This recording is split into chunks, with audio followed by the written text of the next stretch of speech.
Boa noite a todos. Vamos iniciar a nossa live, pedindo a Jesus que nos abençoe a cada um de nós, nos inspire e nos guarde a todos com a sua paz. Hoje traremos um tema muito presente na vida das pessoas na Terra. O mundo debruça com todos os seus pesquisadores para descobrir as causas, as consequências, as características e o tratamento da depressão. Tem sido uma doença que tem marcado com muito sofrimento a humanidade. A maioria das doenças tem-se encontrado tratamentos, tem-se realizado, tem-se minimizado a quantidade de pacientes. Mas a depressão é uma das que não tem diminuído a intensidade, a quantidade de pessoas doentes na Terra. E sim, tem aumentado muito. A cada dia tem-se mais pessoas depressivas no mundo. Hoje, cerca de mais de quase 5% da população tem ou vai ter depressão. Eu diria que hoje temos, pela Organização Mundial de Saúde, temos cerca de 350 milhões de pessoas no mundo depressiva.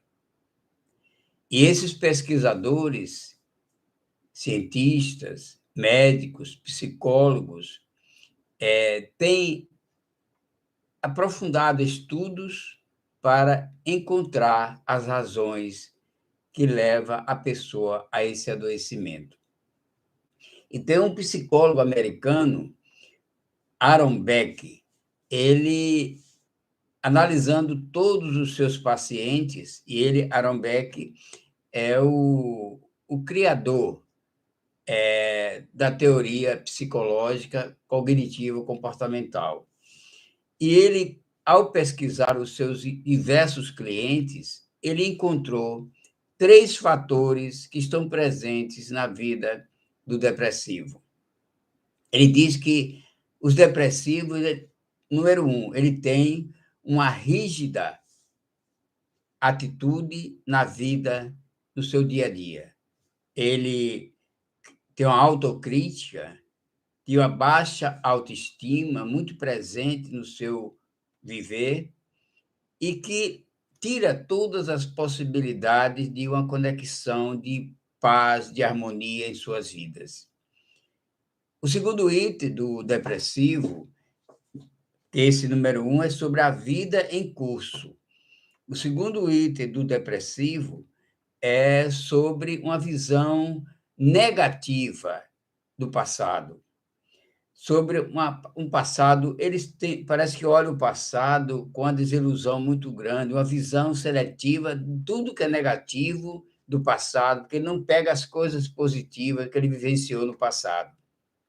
Ele pega somente as coisas negativas. Ele se alimenta, parece que é irrigado pelas coisas negativas que ele vivenciou no passado. Então, é de uma negatividade extrema na sua vida. Além disso, ele tem uma visão muito pessimista do futuro, porque ele não vê com perspectivas boas nenhuma ação que ele possa tomar para acreditar que vai ter um crescimento, uma melhora na sua jornada na Terra. Então, tudo dele é de negativa produção. Isso aí serve para a gente entender e se orientar como é o comportamento do depressivo.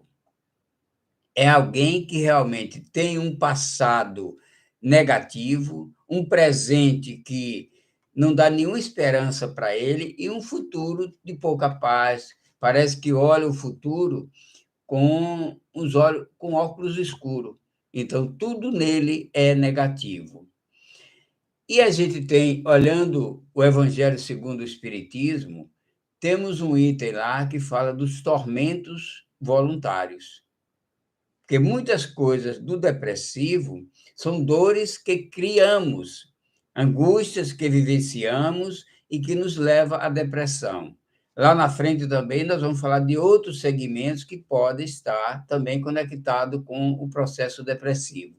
Mas nesse item aqui, a gente tem que entender que a depressão ela está sintonizada nesses tormentos voluntários que a gente mesmo busca. Em vez de você buscar caminhos de luz para vivenciar aqui na Terra, você encontra dores, criamos angústias, sofrimentos, mazelas, sofrimentos tipo passo a odiar, passo a ter conexões negativas com pensamentos disfuncionais, e tudo isso leva ao processo depressivo. Um dos momentos que a gente viu crescer e é um estímulo à depressão na Terra, aconteceu mais ou menos há 3 décadas, quando a gente teve a transmissão das televisões 24 horas por dia. Imagine que você senta hoje numa TV, e já tem 30 anos que a gente está ouvindo essa repetição de reverberação de notícias, notícias tristes, porque a televisão ela não tem noção de mostrar uma notícia boa. E se você senta na frente de uma televisão, durante 5 minutos, você só vê coisas tristes, coisas lamentáveis. E, na verdade, você pode entender que no mundo não tem só coisas ruins, tem coisas boas e coisas ruins. Mas eu lhe diria que tem mais bondade do que negatividade. Aí você senta 5 minutos na frente da televisão, você vê bandidos invadem casa e mata pessoas no Rio de Janeiro. Explode um carro-bomba num país do Oriente Médio. Um avião cai e morre 150 pessoas. E aí você fica ouvindo aquelas notícias, e você ficar na vez da televisão, aquelas notícias elas vão se reverberando, e a mesma notícia que saiu de manhã repete todo dia, até de madrugada do dia seguinte, você vai ouvir aquelas notícias. Se você fica conectado, às vezes você vai para o trabalho, liga o rádio do seu carro, você vê aquelas notícias reprisando, reverberando, sempre notícias negativas. E você chega no trabalho desestimulado. Aí você fica perguntando para você, será que o mundo está perdido? Será que tudo está acontecendo dessa forma desconectada com o que ensina o Evangelho de Jesus? Aí você pergunta, por que só se vê notícias ruins na televisão? Porque as pessoas querem ouvir notícias ruins, porque notícias boas não reverbera, não dá ibope. Se você podia estar aqui nesse momento dizendo assim, o Centro Espírita de Nova Soure tem uma campanha de divulgação de cestas básicas e que nessa tarde acolheu várias famílias para distribuir essas cestas básicas. Isso daria ibope para uma manchete de jornal? Não. Se alguém dissesse assim, tem um grupo que se encarrega de fazer visitas a hospitais, a pessoas pacientes doentes, visitar pessoas com câncer, pessoas em estado terminais, tem famílias que saem, se reúnem para fazer essas visitas. Isso dá ibope. Então, você pode até fazer um teste. O que é que dá ibope? As coisas negativas. Vamos dar um exemplo aqui. Se você trabalha com um grupo de pessoas, 30 pessoas, vamos supor, e você, nesse grupo de 30 pessoas, você tem uma pessoa que você não suporta, que você considera uma pessoa muito negativa e que realmente deixa você constrangida diante daquele trabalho. E aí chega domingo à tarde, você pensa nas 29 pessoas que vão estar na segunda-feira lá trabalhando com você, ou você pensa naquela pessoa que é negativa, que lhes faz mal, que é uma pessoa tóxica. Claro que você perde o seu domingo à tarde, porque você pensa, amanhã eu vou me encontrar com aquela megera. Aí perde o final de tarde de domingo, porque no outro dia você não pensa nas 29 pessoas que você gosta, ou mais ou menos gosta, entendeu? Aí você pensa assim: será que a humanidade está realmente perdida? Vamos ter uma ideia aqui. Pense aí agora, vou fazer um teste aqui agora. Pense nas pessoas que você não suporta. Tente fazer uma relação das pessoas, pense em voz baixa. Porque você pode estar pensando ao lado de alguém aí, e esse alguém, ouvindo essa colocação, você pode se entregar, entendeu? Então, tem que ter habilidade. Pense nas pessoas que você efetivamente não suporta aqui na Terra. Aí você fizer uma relação, aí eu lhe digo, se você encontrou mais de 10, me procura, que você está precisando de um like aí, de uma orientação. Na verdade, se eu te pedir agora, se você fizer uma relação das pessoas que você simpatiza, que você gosta, faça essa relação, você consegue fazer essa relação. Você não consegue fazer. Então, nós estamos muitas vezes conectados somente com o lado negativo e achamos que tudo que é negativo tem uma interferência muito grande, mas na verdade é o hábito que a gente tem de não, a gente não deve mensurar, reverberar a negatividade, porque isso faz com que as pessoas adoeçam a mente, porque uma mente perturbada, uma mente conturbada, com certeza vai adoecer o corpo. Paulo tem um conselho muito interessante que ele diz assim: veja tudo, mas retenha o que é bom. Não é que Paulo tem uma orientação alienada. Não. Ele não é tipo aquele romance de Poliana, que acreditava em tudo como uma fantasia, tudo como beleza. Não.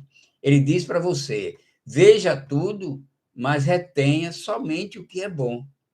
E para que melhor do que isso? Você reter somente o que é bom. E a gente costuma reter, principalmente a prioridade é reter as coisas negativas dos outros. É preciso que a gente seja irrigado de coisas positivas, entendeu? E tem um estudo, esse estudo foi encomendado pela Organização Mundial de Saúde, e esse estudo foi bastante, tomou uma conotação muito grande quando procuraram descobrir as características das pessoas que tinham depressão. Passaram a analisar se tinha relação com o QI da pessoa. Verificaram que não era através do QI.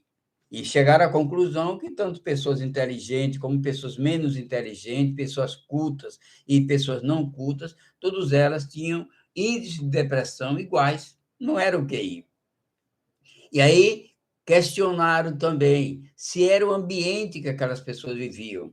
E aí compreenderam que o ambiente também não tinha interferência naquele conduta de ter mais ou menos pessoas depressivas. Passaram para pesquisar a cultura de cada um. Na verdade, não importa qual cultura que você esteja, se você mora no Brasil, se você mora na Alemanha, se você mora nos Estados Unidos, qual cultura que você foi criado, em todo lugar tem depressão por igual. Então, não é a cultura. Procuraram questionar se era o gene de cada um. Então, viram que pessoas, irmãos, tinham comportamentos diferentes, mesmo segmentos, mesma família, que o gene não tinha nenhuma interferência em ter mais ou menos probabilidade de depressivos. Questionaram também se eram pessoas ricas ou pobres. E descobriram que não tinha nenhuma conotação na riqueza ou na pobreza, porque a depressão atingia todos, indiscriminadamente. E sobre esse fato, eu vou contar uma historinha aqui, que há muitos anos atrás, nós tínhamos um grupo que fazíamos, aqui em Salvador, que fazíamos implantação do Evangelho do Lar.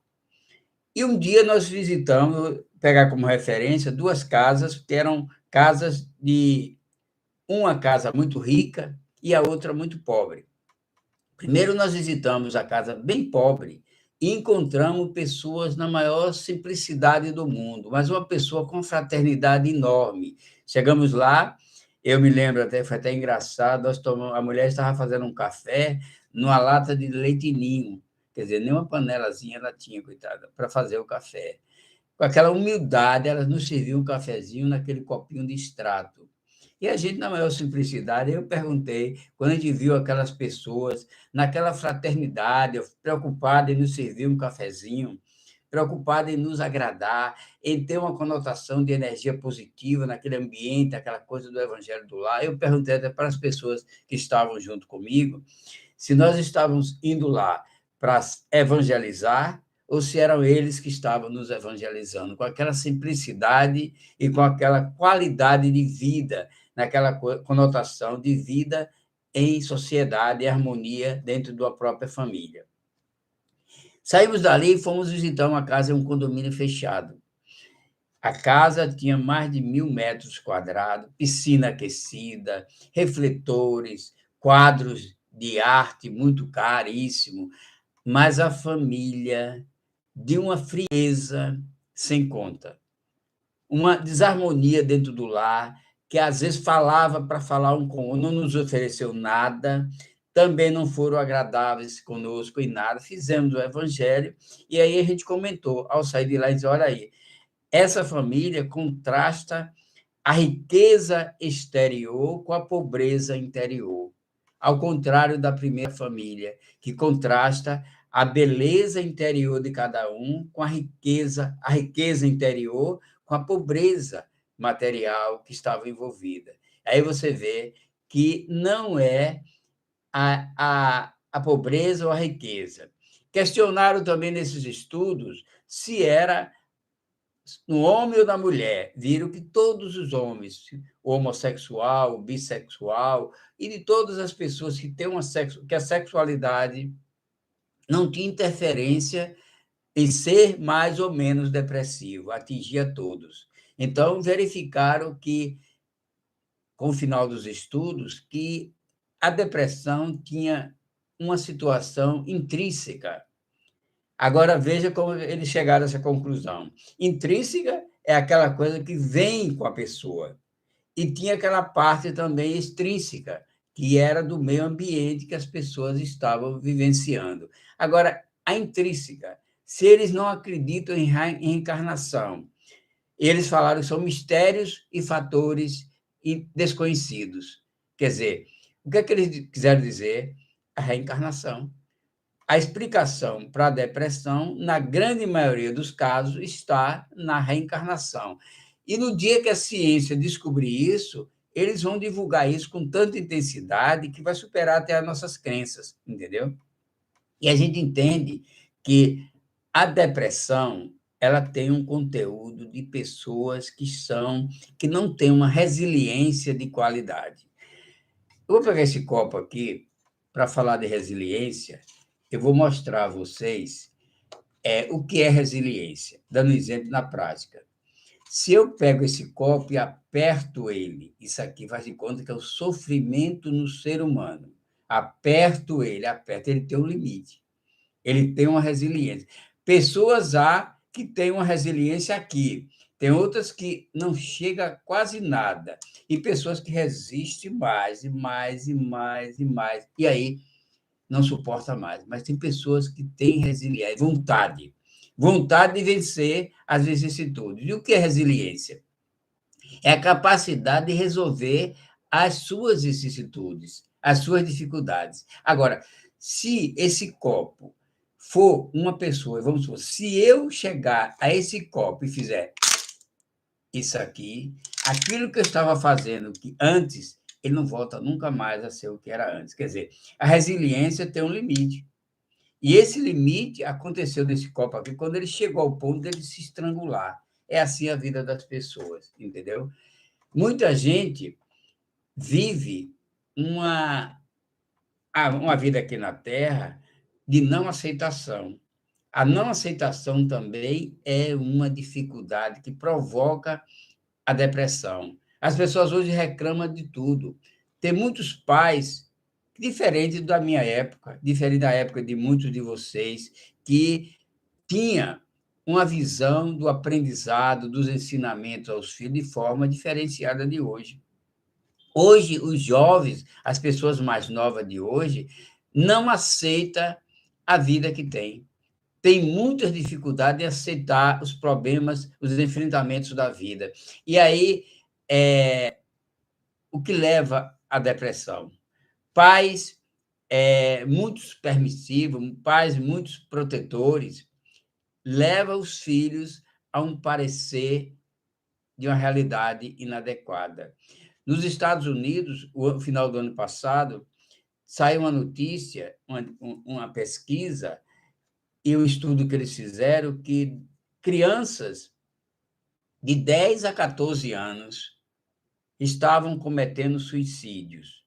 Vejam, crianças de 10 a 14 anos. O que é que uma criança de 10 a 14 anos tem de sofrimento, de dor, que não seja uma coisa, aquela coisa de não aceitar a vida como ela é? Por exemplo, dá um exemplo aqui. As crianças de antigamente, eu me lembro, quando a gente ia para a escola, que alguém colocava um apelido da gente, qual era a orientação que a gente recebia? Não escute, não ouça. Hoje em dia, quando as crianças recebem um apelido, os pais vão para o colégio brigar, reclamar. Tem pais que ainda vão para o colégio reclamar a nota dos filhos. Quer dizer, proteger em excesso é, é destruir a vida de uma criança. E essas crianças que estão vivenciando nos Estados Unidos, em países como o Japão, tem muita morte de crianças e adolescentes por suicídios, porque hoje em dia, antigamente, a criança tinha uma decepção, uma desilusão afetiva, adolescente tinha uma desilusão afetiva, ia para casa, chorava, ouvia suas músicas, se lamentava, hoje não, vão cometer o suicídio. Quantos suicídios? É porque não é divulgado, gente. A quantidade de suicídio de crianças é proibido divulgar. Então, por isso que a gente não tem um conhecimento mais próximo. Só os artigos científicos é que divulgam essas pesquisas mais difíceis de se aceitar na sociedade atual. Então, a comparação que eles fizeram nos Estados Unidos é que morte por suicídio de crianças de 10 a 14 anos mata mais do que acidente de carro, entendeu? É aquela capacidade que você tem de não ter resiliência em sua vida. Pais protetores demais destrói. Não é bom. É preciso que você tenha noção de que proteger em excesso prejudica. E a gente tem que ter essa qualidade de vida no ensinamento dos nossos filhos. Em frente, resolva. Vá em frente e resolva a sua situação. Porque se você começa a assumir a postura de proteger o filho em excesso, ele adoece. Ele adoece e quando acontece um problema mais sério, tipo uma namorada que termina com ele, ele vai se revoltar e vai se suicidar, porque protegeu o tempo todo, mas tem uma área que os pais não podem proteger, entendeu? Outra coisa, as pessoas hoje em dia têm o hábito de rezar, de orar. E ora como? Ora pedindo, acha que Deus tem que mudar as coisas. Diz assim: Deus, me ajuda que a minha prova amanhã seja mais fácil, porque eu consiga fazer minha prova com muita facilidade. Pega na minha mão e faz a redação para mim. Escreve, resolve as soluções dos meus problemas. É uma predisposição ao negativo. A oração ela não é feita para. Hoje mesmo eu estava observando que as pessoas têm um mau hábito de orar pedindo proteção, pedindo guarnição. Isso quer dizer, de dizer assim, a prece foi feita para eu pedir força, para ser resiliente, para ser forte, para corrigir e enfrentar a vida como ela se me apresentar. Então, a pessoa não tem essa noção. André Luiz diz o seguinte, que existe no ser humano uma predisposição mórbida. Nós temos uma predisposição mórbida para enfrentar a vida. Isso aí, com certeza, é a predisposição mórbida que a gente tem. Isso está escrito lá no livro Evolução em Dois Mundos. E a gente tem que entender o seguinte, que Deus não subestima nenhum de nós. Quando a gente pede uma peça para que ele resolva os nossos problemas, ele, como sabe que o filho dele precisa de força para crescer e que ele não vai subestimar o filho dele, ele dá as provas para que ele enfrente a situação. Então, é difícil você entender a mensagem divina quando você é acomodado, quando você é desconectado com a realidade. Essa semana, eu via uma filha pedindo à mãe, uma filha linda, maravilhosa, para aquelas meninas que parecem uma imagem de beleza, pedindo à mãe que queria fazer um implante, quer dizer, um preenchimento facial. E aí eu achei engraçado aquilo, eu não sei se o que eu falei agradou a essa jovem, mas eu sei que eu falei, para que mais beleza aí? Você já é bela, você já é linda. Quer dizer, eu não sei se aquilo ali foi um reforço para a mãe dizer não e que a menina possa ter interpretado isso de forma negativa, mas eu falei, porque na verdade, como é que uma pessoa linda, bela e quer fazer um preenchimento, vai ficar mais bonita aonde é que vai ficar mais bonita? Não tem como ficar mais bonita ali, já é linda, entendeu?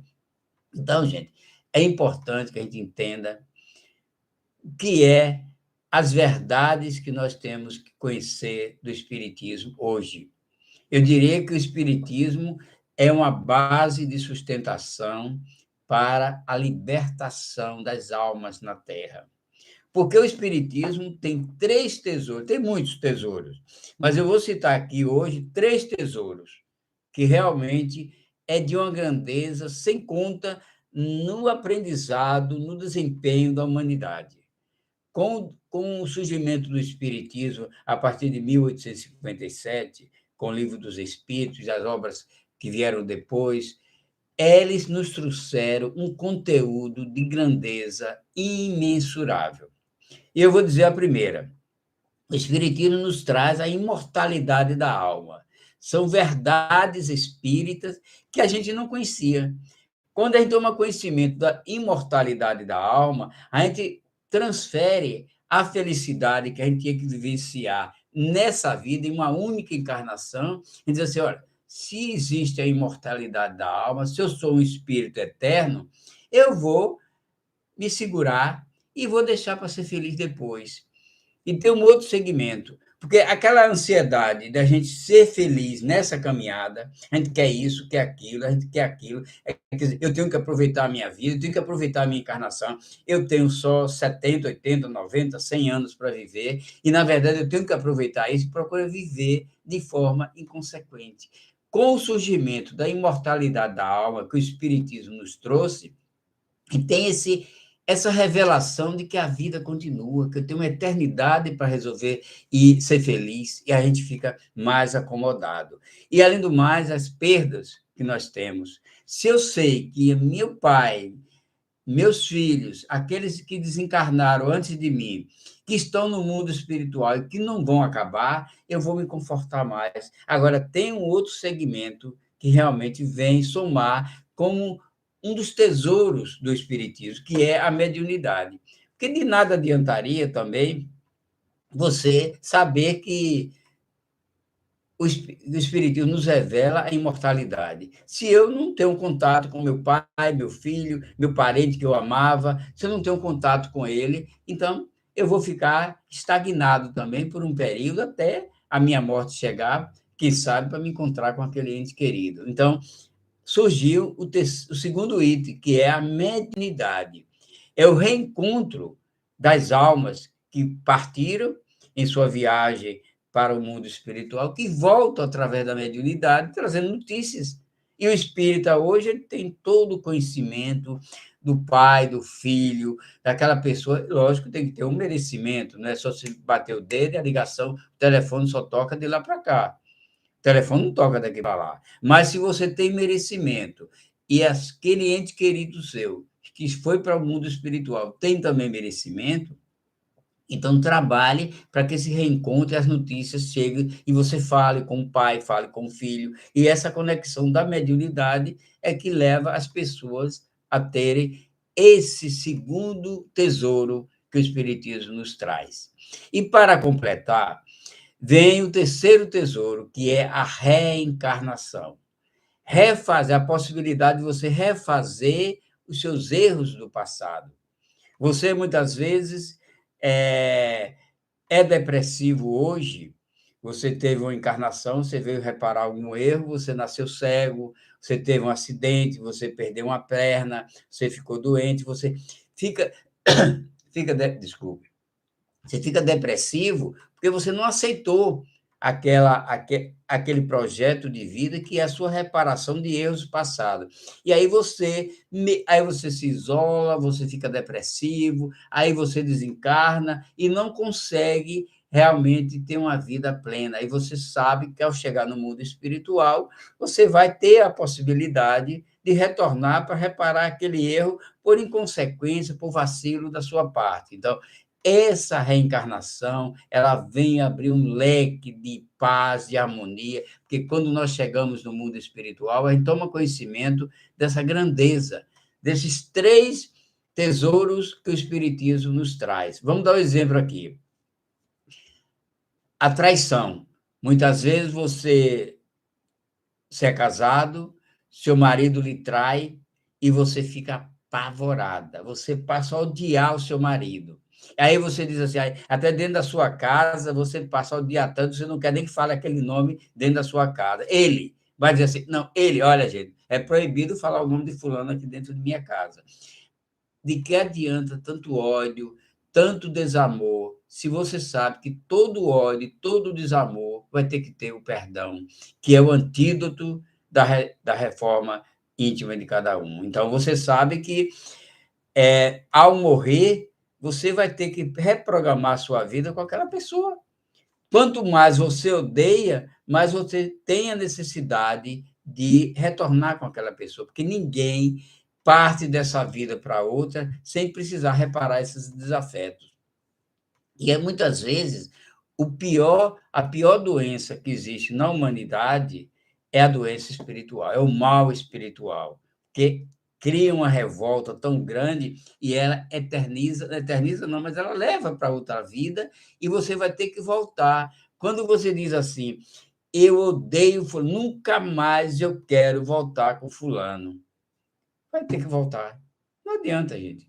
Porque quem não reparar seus erros aqui, vai ter que voltar em outra vida para reparar. Por isso que é bom, faz a reconciliação enquanto está a caminho. Marido e mulher, pessoas que ficaram inimigas, muitas vezes, pessoas têm um sócio, você tem um sócio, você briga com esse sócio, seu sócio, aquele sócio lhe rouba tudo seu, vai embora da sua vida, e você passa a odiar aquele sócio. Mas você não sabe que isso aí pode ser uma reparação de erros do passado. Tem uma passagem que eu vi Chico Xavier, uns contos de Chico Xavier, que ele disse o seguinte: teve um senhor que chegou para Chico, todos tristes, trabalhava com Chico na sessão mediúnica, e foi pedir dispensa a Chico, que disse naquele dia ele não tinha condição de trabalhar, porque ele tinha sofrido um baque muito grande na vida dele. Aí Chico perguntou: o que foi, meu filho? Conte aí. Ele disse: é que invadiram meu escritório, quebraram tudo, roubaram tudo, e eu estou sem saber, estou com a mão na cabeça, sem saber o que fazer. Aí disse que Chico sorriu. Chico, eu estou lhe contando um drama na minha vida e você sorri. Ele disse: meu filho, é tão bom devolver, né? É isso, gente. Todas as mazelas que a gente passa aqui têm uma razão de ser. Se você foi traído, é porque você traiu em vidas passadas. Não é aquela olho por olho, dente por dente, não. Mas é a possibilidade que você tem de recuperar todo aquele mal que você fez no passado. Se o seu sócio lhe roubou agora, provavelmente você roubou ele numa vida passada. Então, é como o Chico diz, é tão bom devolver, né? E outra coisa, ninguém merece cobrar nada de ninguém. A lei de Deus ela é muito clara. É a lei que pune, é a lei que cobra. É a nós que nós devemos. Cada um que faz o mal, cada um que faz a maldade, está fazendo maldade a si próprio. É, tipo assim, eu vou dar um exemplo aqui que é muito interessante a gente fundamentar as coisas. Dando exemplo. Quando você não consegue perdoar uma pessoa nessa caminhada, você vai ter que voltar junto com ela. por mais inimigo, por mais raiva que você tenha, ou você perdoa nessa jornada, ou você vai ter que voltar à encarnação seguinte, vai perder uma encarnação para voltar junto com aquela pessoa em circunstâncias bem maiores, bem mais difíceis do que você possa imaginar. Então, gente, não é fácil essa coisa de reparar erro, porque o antídoto do ódio é o perdão. É o perdão que vai fazer com que, e é isso que Cristo ensinou, né? Agora, tem também uma história que eu vou contar aqui para vocês comparar como é que funciona a questão do ter que reparar, ter que voltar junto. Jesus, o exemplo, pegar Jesus como exemplo, porque fora desse exemplo, esse é o melhor. Jesus teve muitos inimigos que mataram. Teve Herodes, teve Pilatos, teve os soldados, teve aquelas pessoas que puniram ele, aqueles sacerdotes que condenaram ele à morte. Tudo isso, gente, foram inimigos de Jesus. Aí eu lhe pergunto: Jesus voltou com algum deles? Jesus reencarnou com Herodes? Jesus reencarnou ao lado de Pilatos? Por que Jesus não precisou reencarnar ao lado de nenhum desses aí? Porque ele perdoou. Se ele perdoou, ele cumpriu a missão dele, não tem que voltar junto, entendeu? Essa é a parte boa que a gente recolhe da vida. Porque, na verdade, nós não temos só o lado ruim, a gente não recebe só mazelas em nossas vidas. Tem as relações positivas, nós reencarnamos numa família, uma família agradável. Eu mesmo só tenho bênçãos a falar da minha família que eu recebi. Quer dizer, eu recebo a minha família como luz para clarear os meus caminhos. Essa é a parte boa, não tem só parte ruim, não, gente. Mesmo que aconteça pequenos interstícios negativos em nosso viver, mas o positivo é sempre mais avançado, é mais poderoso do que as coisas negativas. Outras vezes, renascemos em um corpo doente e não aceitamos. O que é que acontece com isso? Quando a gente nasce num corpo doente e a gente não aceita? A depressão, o sofrimento, a angústia, a mágoa, o ressentimento, tudo isso constrói um psiquismo de negatividade que leva à depressão.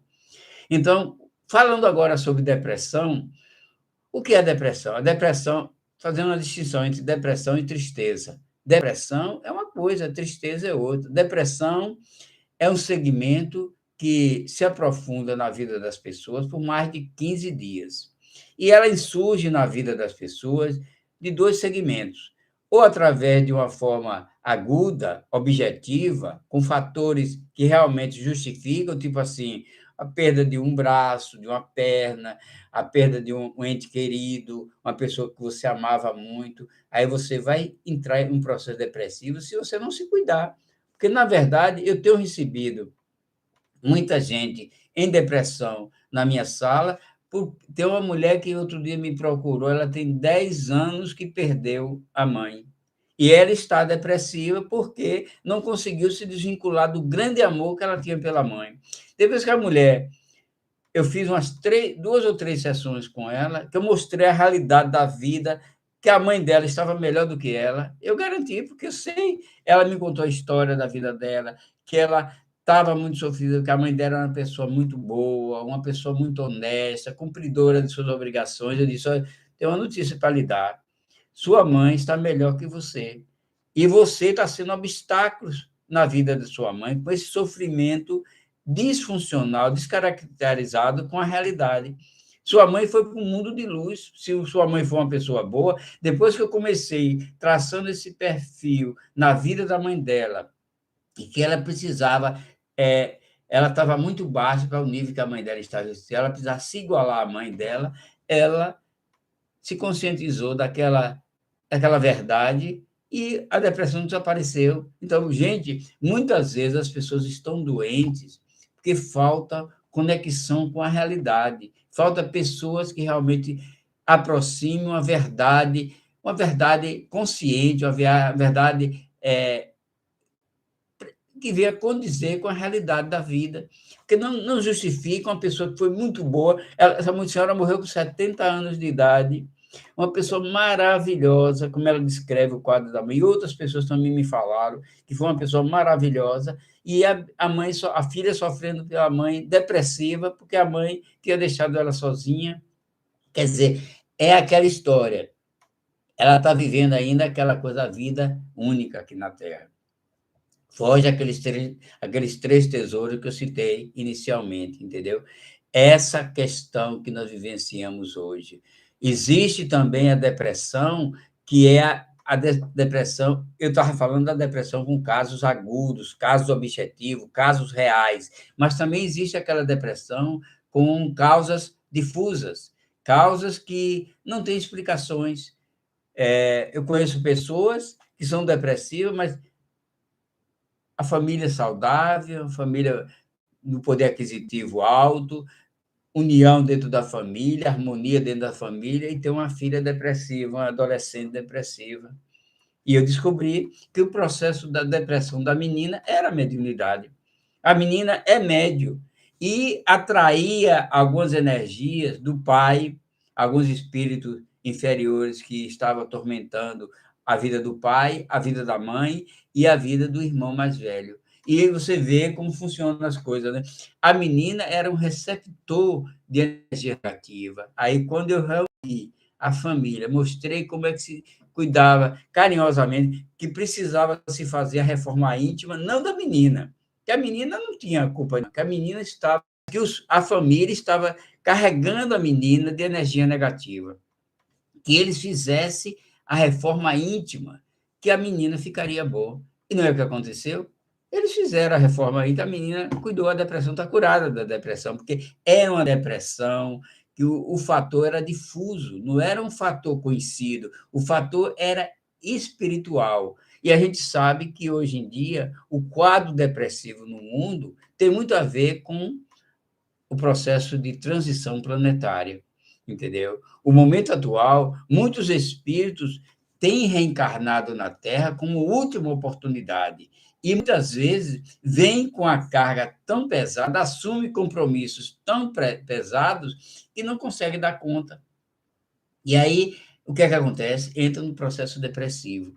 Tem uma reportagem lá no livro de Kardec, Kardec deixou pronto e o pessoal publicou, foi Obras Póstumas, regeneração na área do comportamento. Quer dizer, é um processo, muita gente está pensando que a regeneração planetária virá através de fatores geológicos, do, terremotos, maremotos e outras situações catastróficas. Não. A reforma íntima vai passar pelo suicídio. Está lá nesse artigo. Isso foi escrito há 150 anos atrás, que a reforma íntima passaria pelo suicídio, a depressão e a loucura. E olha que naquela época que ele escreveu isso, a loucura não era uma palavra pejorativa. Hoje em dia não se fala mais em loucura, né?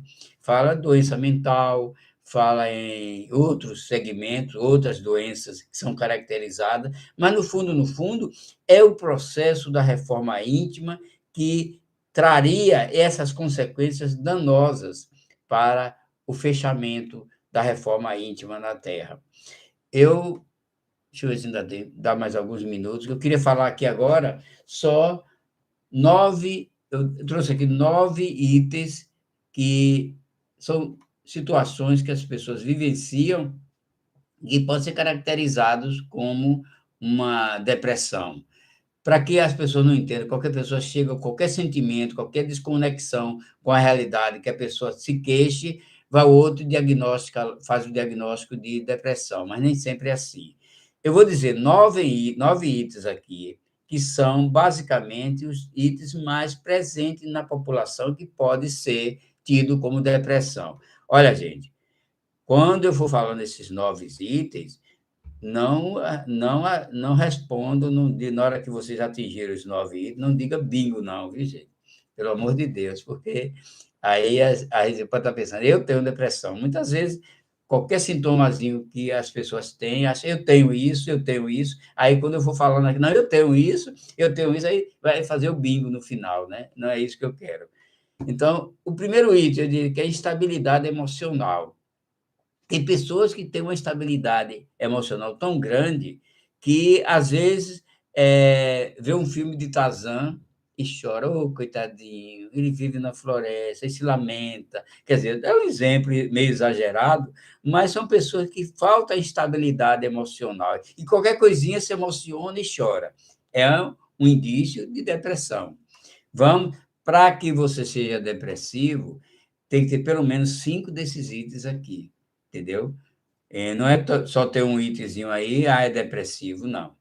Entendeu? Eu sempre que faço as minhas avaliações com os meus clientes, eu dou um testezinho disfarçado, são perguntas e respostas, eu dou um testezinho disfarçado que as pessoas, para avaliar se a pessoa tem ou não depressão.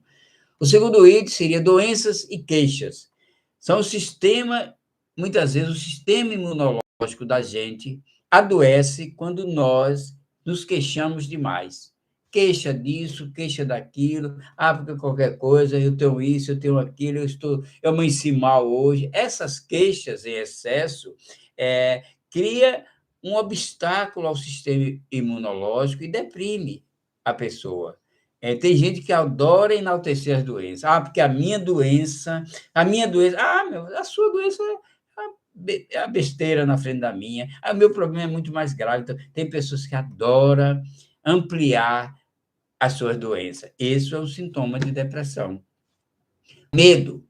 Medo é uma circunstância de você viver o velório antes do defunto chegar. Tem muita gente que vive isso. Tem gente que se queixa, está com medo, eu tenho medo. Medo de quê? Quando você vai falar dos medos, são medos disfuncionais, que, na verdade, são medos injustificáveis. Mas o depressivo tem muito medo. E esse medo caracteriza realmente essa desqualificação na vida da pessoa. Entendeu? Medo em excesso. A falta de apetite, pessoas que não gostam de tomar banho, não muda de roupa, você sai de manhã, deixa a pessoa lá, chega de tarde, está com a mesma roupa, chega de noite, está com a mesma roupa, não cuida do cabelo e se isola frequentemente, são sintomas de depressão.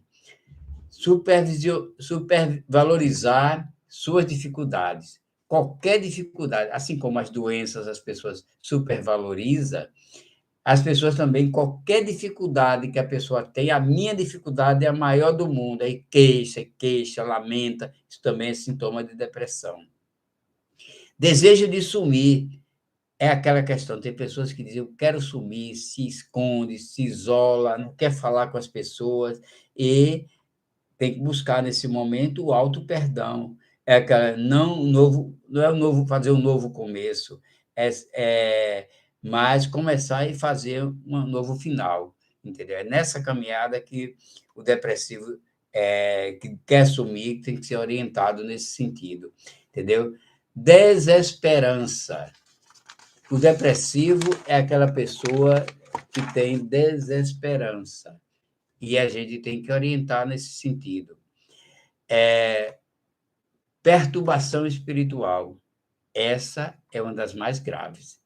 E a reforma íntima é o caminho de luz, é a medicação.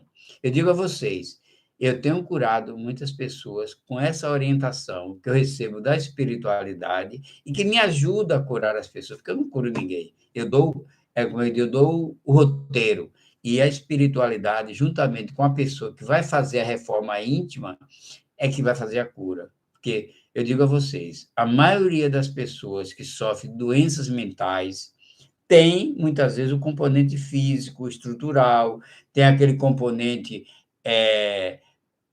objetivo, que eu citei aqui anteriormente, que são as crises de saúde, de doença, de falecimento, tem essas crises. Mas a grande maioria é o problema espiritual, porque mesmo naquelas pessoas que têm o componente físico, objetivo, real, tem o componente espiritual, porque um se aproxima do outro. Então, é essa a realidade, entendeu? E, finalmente, não sai do quarto, se tranca.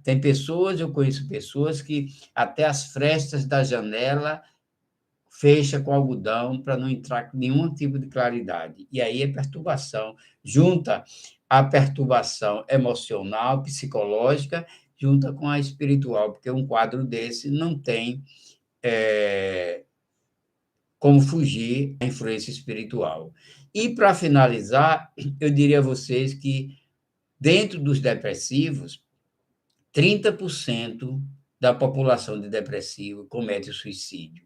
Por isso que é uma doença gravíssima e a gente tem que entender que cuidar do depressivo não é uma doença fácil de ser cuidada. E muitas vezes, uma pessoa que tem um transtorno mental, uma depressão, uma síndrome do pânico, uma outra qualquer doença desconfortável, são vistas dentro da própria família como preguiçosa, como que está com problema, que é fricote, que não é verdade, e nega a doença das pessoas. E eu digo a vocês, é uma doença gravíssima e que a gente tem que ter o maior cuidado para não deturpar e não contribuir para o suicídio daquela pessoa, porque são segmentos diversos que a gente tem que encontrar.